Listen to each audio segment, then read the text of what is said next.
BSNL जैसे बड़ी सरकारी टेलीकॉम कंपनियों को सरकारें आज तक डुबाने का काम कर रही हैं, और इसका जवाब कौन देगा, यही मैं आज सरकार से पूछने आया हूं। 149 वाला रिचार्ज अब 21 दिन के लिए होता है, वो भी 249 में, और यही देश का दुर्भाग्य है, यही हम लोगों का दुर्भाग्य है। लेकिन आज देश में बीएसएनएल नंबर 1 कंपनी नहीं, जियो और एयरटेल जैसी नंबर 1 कंपनी है टेलीकॉम के क्षेत्र में। वोडाफोन आइडिया को 4G स्पेक्ट्रम मिल सकता है, तो इस देश की सबसे बड़ी पुरानी कंपनी बीएसएनएल को 4G स्पेक्ट्रम का नहीं मिल सकता। जो 1 महीने का रिचार्ज आप 250 रुपए में ले रहे थे, और आने वाले कुछ महीनों और कुछ सालों में वही रिचार्ज आप 500 रुपए में नहीं लिए, तो मान लीजिएगा बीएसएनएल ऑफिस के बाहर कोई पत्रकार नहीं, कोई पागल सिर्री आदमी चिल्ला रहा था। आज मैं भारतीय टेलीकॉम कंपनी बीएसएनएल के दफ्तर के सामने सरकारों को कुछ कटु सत्य सिखाने का और कुछ दिखाने का काम मैं कर रहा हूं।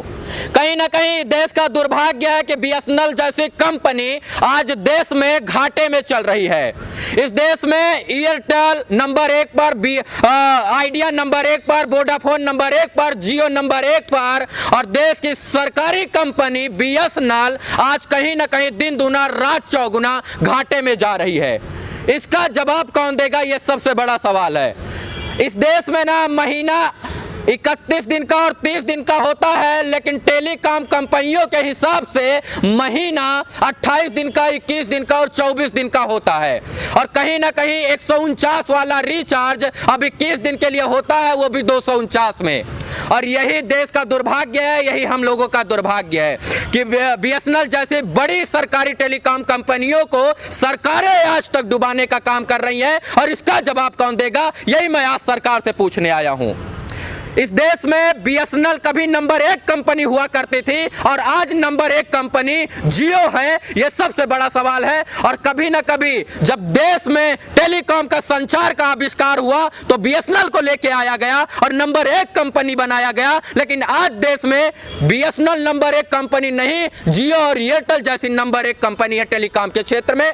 कहीं ना कहीं जो स्पेक्ट्रम होता है वो देश की सरकारें स्पेक्ट्रम देती है, और भारत सरकार ने अभी तक बीएसएनएल को 4G स्पेक्ट्रम नहीं दिया है। यह सबसे बड़ा दुर्भाग्य है, और इस सवाल का जवाब तो सरकार को देना ही पड़ेगा। एयरटेल को 4G स्पेक्ट्रम मिल सकता है, जियो को 4G स्पेक्ट्रम मिल सकता है, वोडाफोन आइडिया को 4G स्पेक्ट्रम मिल सकता है, तो इस देश की सबसे बड़ी पुरानी कंपनी बीएसएनएल को 4G स्पेक्ट्रम का नहीं मिल सकता है। यह दुर्भाग्य है, और आज मैं इस बीएसएनएल दफ्तर के सामने से कह रहा हूं, जो 1 महीने का रिचार्ज आप 250 रुपए में ले रहे थे, और आने वाले कुछ महीनों और कुछ सालों में वही रिचार्ज आप 500 रुपए में नहीं लिए, तो मान लीजिएगा बीएसएनएल ऑफिस के बाहर कोई पत्रकार नहीं, कोई पागल सिर्री और चूतिया आदमी चिल्ला रहा था।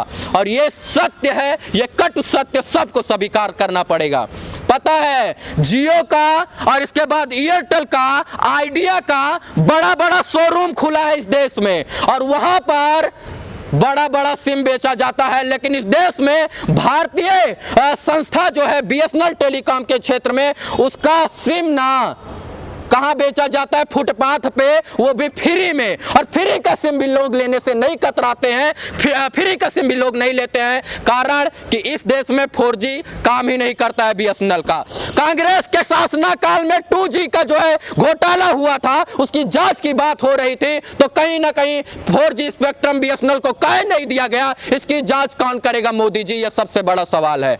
और भारत की इस कंपनी को जब तक इस देश के नेता लोग डुबा नहीं देंगे ना, तब तक कहीं ना कहीं इस देश का विकास वो असली मायने में नहीं करेंगे। मुझे इतना पता, आप चीन का बहिष्कार करते हैं, अन्य चीनी सामान का बहिष्कार करते हैं, चीनी मोबाइल कंपनियों का बहिष्कार करते हैं, तो बीएसएनएल को आप लोग ऊपर उभार कर क्यों नहीं लेते हैं? क्योंकि सशक्त भारत की आप बात करते हैं, तो बीएसएनएल को सशक्त काहे नहीं बनाते हैं? कितने का रिचार्ज कराते हैं? देखिए, हम बता रहे हैं, ये सरकार का नीति है। हाँ। बीएसएनएल को जानबूझ के डुबाया जा रहा है। हाँ। अगर बीएसएनएल को सरकारी वो है, नहीं नहीं डुबाया जाएगा तो जियो को इसको अगर 4G अप्रूव दे दिया जाएगा तो फिर सब कुछ BSNL खरीदने लगेगा। जियो एयरटेल को कोई पूछेगा नहीं, और जियो एयरटेल को कोई नहीं पूछेगा तो उनको पैसा कहाँ से पहुँचेगा। ये सब सरकार का नीति है। जिस BSNL को बढ़िया बढ़िया अधिकारी बढ़िया बढ़िया लोग यूज करते थे, आज फुटपाथ पे ये टपरी लगाकर टेंट तंबू लगा के बेचा इस जाता है। देश में, लेकिन कहीं ना कहीं इस देश का दुर्भाग्य कि BSNL को डुबाया जा रहा है और जियो जैसी बड़ी कंपनी को एक बार फिर से उभारा जाता है। बताइए, सबसे बड़ी बात यह है कि BSNL जो है देश की सबसे पुरानी टेलीकॉम कंपनी है और जियो अभी 2.5-3 साल पहले आया है, लेकिन उसको 4G स्पेक्ट्रम अप्रूव कर दिया जाता है। तो सरकार का नीति BSNL को 4G spectrum, Jio Airtel 5G की तरफ बढ़ रहा है और BSNL को भी 4G का देश में आइडिया, वोडा, इसके बाद जियो एयरटेल आज 5G का ट्रायल कर रहे हैं और कहीं ना कहीं ये आज 2G और 3G पे लटका हुआ है BSNL। इस देश का दुर्भाग्य है कि BSNL को डुबाया जा रहा है और ये सबसे बड़ी विडंबना इस देश की कि BSNL जब तक ऐसे ही क्षेत्र में रहेगा, कहीं ना कहीं इसके ऊपर राजनीति को बहुत अच्छे से होता रहेगा। हम आत्मनिर्भर की भारत की बात करते हो तो BSNL को आत्मनिर्भर क्यों नहीं बनाया जाता है? BSNL को 4G स्पेक्ट्रम क्यों नहीं अप्रूव किया जाता है? ये सबसे बड़ा सवाल है। और जिस दिन BSNL को 4G स्पेक्ट्रम अलॉट कर दिया गया, अप्रूव कर दिया गया, उस दिन BSNL देश की सबसे बड़ी टेलीकॉम कंपनी बन जाएगी। ये 100% आप लिख लीजिएगा। हम खड़ा होकर चिल्ला रहे हैं तो इसका मतलब ये नहीं। जियो का एयरटेल का शोरूम खुला हुआ है और ये जियो का ऑफिस है। ये स्थिति है, उधर कचरा पड़ा हुआ है, यहाँ पे टूटा फूटा सब स्थिति है। देख लीजिए, ये सरकारी कंपनी है ना, इसीलिए ऐसा होता है। इस देश में कहीं ना कहीं विकास के नाम पर लोगों को ठगा जाता है। और मैं अभी रेलवे स्टेशन के बाहर मैं खड़ा होकर देख रहा था कि एक आदमी BSNL की सिम फ्री बेच रहा है, लेकिन उसको लेने के लिए तैयार कोई नहीं है। कारण कि वो सबसे घटिया कंपनी देश की बन चुकी है। जब एक समय हुआ करता था जब ये टेलीकॉम कंपनियों में BSNL नंबर 1 हुआ करता था और BSNL की सिम लेने के लिए हर भारतीय लाइन लगाता था, लेकिन आज BSNL की सिम कोई नहीं लेता है, कारण कि उसका नेटवर्क ही नहीं होता है। और यही देश का दुर्भाग्य है। हाँ, मैं किसी से बात नहीं करूंगा। यहाँ पर कोई बात करना चाहेगा हमसे? बात करेगा कोई हमसे?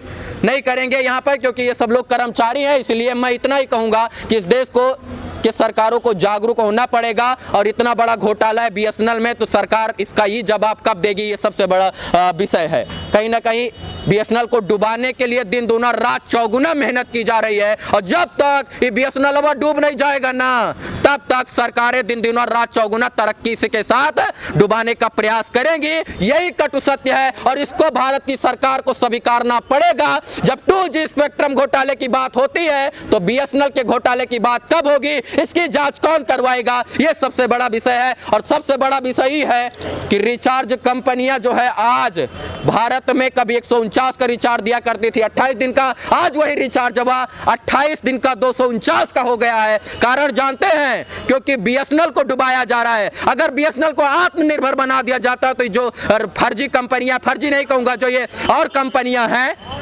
ये कहीं ना कहीं इनका प्राइवेट टेलीकॉम कंपनियों के द्वारा आम आदमी को परेशानी। गरीब आदमी पहले जो 150 में रिचार्ज कराता था, आज उसको 250-300 देना पड़ रहा है। और जो महीना 30 दिन का होता है, 31 दिन का होता है, और इन लोगों के लिए 21 दिन का महीना हो रहा है, 28 दिन का महीना हो रहा है। किस नीति पे काम कर रही है, इस एकदम समझ से ऊपर है। 28 दिन का महीना सिर्फ और सिर्फ फरवरी में होता है, 21 दिन का महीना मोदी जी फरवरी में भी नहीं होता है। तो कहीं ना कहीं बड़ा घोटाला और भ्रष्टाचार, इसका जवाब किसी न किसी को तो देना ही पड़ेगा। इस वीडियो से जुड़ने के लिए आप सभी दर्शकों का बहुत बहुत आभार, शुक्रिया, शुभकामना, धन्यवाद मित्रों।